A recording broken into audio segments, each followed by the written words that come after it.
रात गहरी है। दिल्ली की सड़कों पर अब सन्नाटा पसरा हुआ है। सिर्फ कहीं कहीं से किसी बैलगाड़ी की चरमराहट सुनाई देती है या हवा के साथ कोई दरवाजा हिलता है। चांदनी यमुना के पानी पर चमक रही है और उस पानी में एक परछाई झिलमिला रही है, लाल दीवारों की परछाई। आज हम उन्हीं दीवारों की कहानी सुनने वाले हैं। करीब 400 साल पहले यहीं पर एक सपना पनपा, एक बादशाह का सपना। उसका नाम था शाहजहां। शाहजहां, जो ताजमहल के लिए मशहूर है, मगर जिसने ताजमहल बनाने से पहले दिल्ली के दिल में एक महल खड़ा करने का सपना देखा था। उसकी आंखों में एक तस्वीर थी, लाल पत्थरों से बनी ऊंची ऊंची दीवारें। दीवारों के पीछे संगमरमर के झरोखे, झरोखों में झूलते रेशमी पर्दे, आंगनों में खिलते फूल, फव्वारों से निकलता पानी और दीवारों से टकराती शहनाई की गूंज। शाहजहां ने कारीगरों को बुलाया। हाथ से तराशी ईंटें, हाथों से उकेरे गए नक्काशीदार दरवाजे। महीनों, सालों तक हथौड़ों की आवाज यमुना के किनारे गूंजती रही। सैकड़ों मजदूर दिन रात ईंटों को गारे में डुबोकर एक एक पत्थर जोड़ते गए। उनके हाथ छिल गए, मगर काम रुका नहीं। रातों में मशालों की रोशनी में भी काम चलता।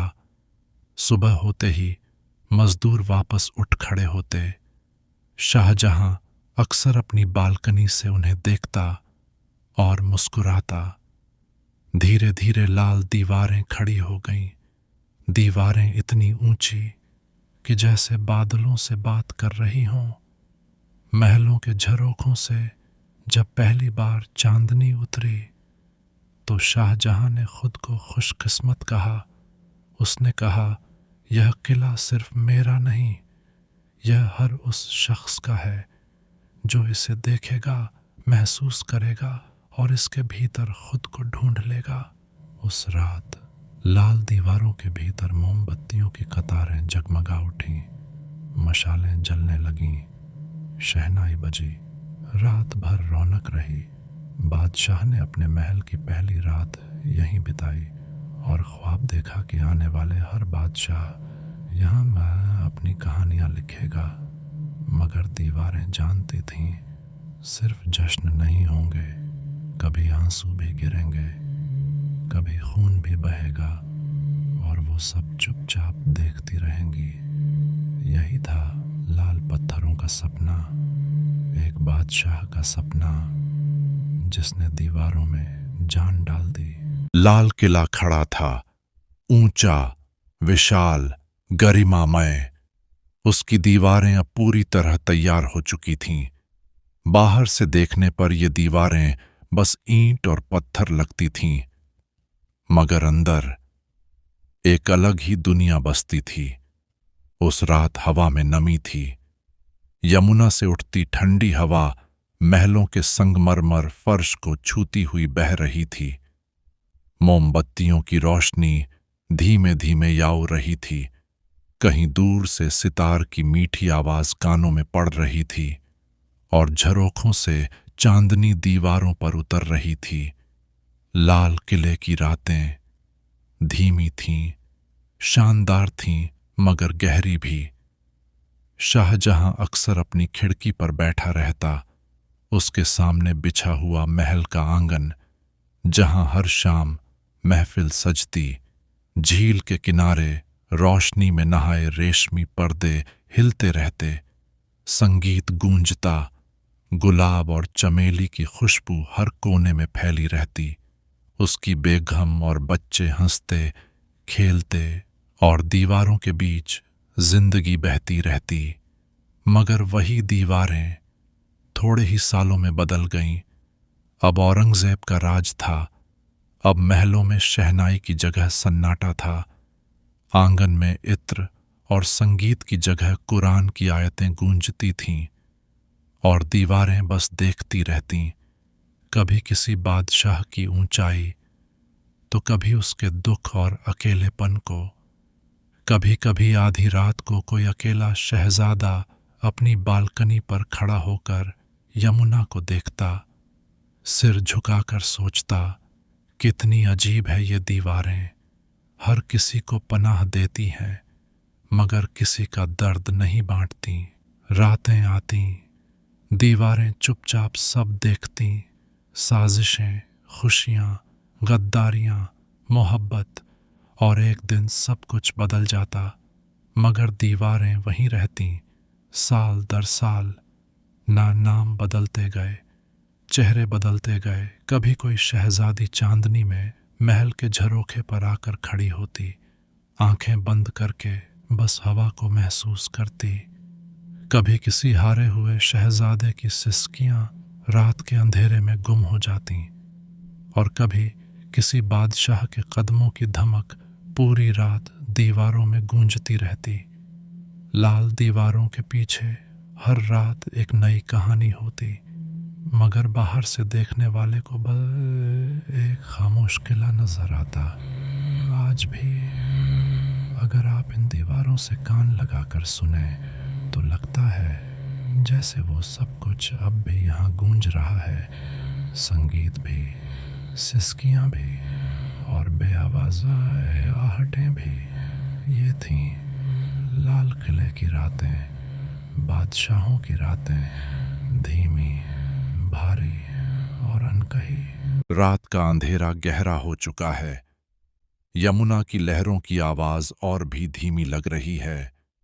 लाल किले की ऊंची दीवारें अब और भी भूतिया सी लगती हैं, जैसे वो हर रहस्य को अपने भीतर छुपाए बैठी हों, जैसे वो हर गलती, हर धोखे और हर आंसू को अब भी याद रखे हुए हों। लाल किले की दीवारों के भीतर कभी महफिलें बसती थीं, रोशनी से भरे हुए झूमर लटकते थे, संगीत गूंजता था, मगर उन्हीं दीवारों के पीछे, उन्हीं झरोखों की परछाई में कभी कभी साजिशें भी बुनी जाती थीं। ऐसी साजिशें जिनके बारे में बाहर की दुनिया को कभी पता नहीं चलता। अक्सर रात के तीसरे पहर महल के गलियारों में धीमी आहटें होतीं। गुलाम झुककर किसी के कान में कुछ कहते, कोई दरवाज़ा धीरे से खुलता और तुरंत बंद हो जाता। दीवारों के बीच खड़े गार्ड जानते थे कि कोई कुछ तय कर रहा है। किसी के लिए राजगद्दी तय हो रही है, किसी के लिए फांसी। एक रात दीवारों के भीतर बैठे शहजादों ने अपने ही भाई के खिलाफ साजिश रची। आम लोग बाहर सो रहे थे, मगर अंदर दीवारें गवाह बन रही थीं। किसी की जिंदगी का फैसला हो रहा था, तख्त के लिए, ताज के लिए। इन्हीं दीवारों के पीछे किसी बेगम ने अपने बेटे को बचाने के लिए आंखों में आंसू लिए, किसी वजीर के कदम चूमे, मगर कोई असर नहीं हुआ। अगली सुबह जब सूरज निकला तो एक और शहजादा किले के फर्श पर लहूलुहान पड़ा था, और दीवारें बस देखती रहीं। रातें गुजरती रहीं, साजिशें चलती रहीं। कभी कोई गुलाम किसी बेगम का राज उजागर कर देता, कभी कोई बादशाह अपने ही दोस्त के खिलाफ जाल बुनता, कभी कोई शहजादी अपनी बालकनी से गिरती हुई पाई जाती और कोई आवाज नहीं उठती। लाल दीवारें बस खामोश खड़ी रहतीं। शहनाई की गूंज के बीच वे सिसकियों की आवाज भी सुनती। कभी किसी वजीर की कुटिल मुस्कान, कभी किसी बंदी की चीखें, और यही सब मिलकर बनता था लाल किले का सच। आज भी जब आप इन दीवारों के बीच खड़े होकर चुप हो जाते हैं तो लगता है कि जैसे किसी ने अभी भी किसी को धोखा दिया है, किसी ने किसी को मार डाला है, और किसी ने अब भी किसी के खिलाफ चाल चली है। क्योंकि दीवारें भूलती नहीं, कभी नहीं, वे आज भी वो सब याद रखती हैं, साजिशें, खून, चीखें और आंसू। लाल किले की दीवारों के बीच कभी कुछ भी मासूम नहीं था। रात की हवा में ठंडक कुछ ज्यादा ही थी।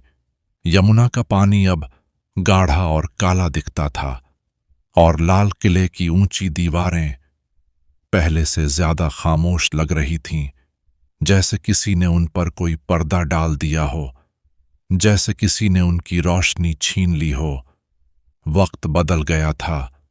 मुगल बादशाह अब वैसे नहीं रहे, सल्तनत अब वैसी नहीं रही और किला अब वैसा नहीं रहा। धीरे धीरे शहनाई की जगह सन्नाटा बसता चला गया। महलों के आंगनों में न तो अब मोमबत्तियां सजाई जातीं, न ही महफिलें जमतीं। झील के किनारे लगे रेशमी पर्दे अब बेजान और धुंधले हो चुके थे। जिन दीवारों पर कभी बादशाहों के फरमान गूंजते थे, वहां अभी अब बस कुछ टिमटिमाते दिए बचे थे। फर्श पर अब सोने के बर्तन नहीं बजते, झरोखों में अब कोई शहजादी नहीं बैठती, फव्वारों में अब पानी नहीं बहता। सब कुछ जैसे थम सा गया हो। और फिर अंग्रेज आ गए। उनके भारी बूटों की आवाज ने किले की चुप्पी तोड़ दी, मगर रोशनी नहीं लौटाई। उन्होंने झूमर उतार लिए, महंगे कालीन उखाड़ लिए, सोने के झरोखे हटा दिए। जो कभी बादशाहों की शान थे, अब उन्हें लूट लिया गया। लाल किला अब महल नहीं रहा, अब वह बस एक बैरक था, सैनिकों के लिए, अंग्रेजों के लिए, जिनके लिए ये दीवारें महज पत्थर भर थीं, मगर दीवारें वो अब भी सब देखती थीं, वो अब भी सब याद रखती थीं।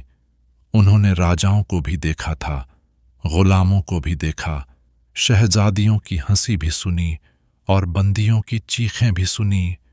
अब वो दीवारें खुद से पूछती थीं, क्या मैं अब किसी की नहीं?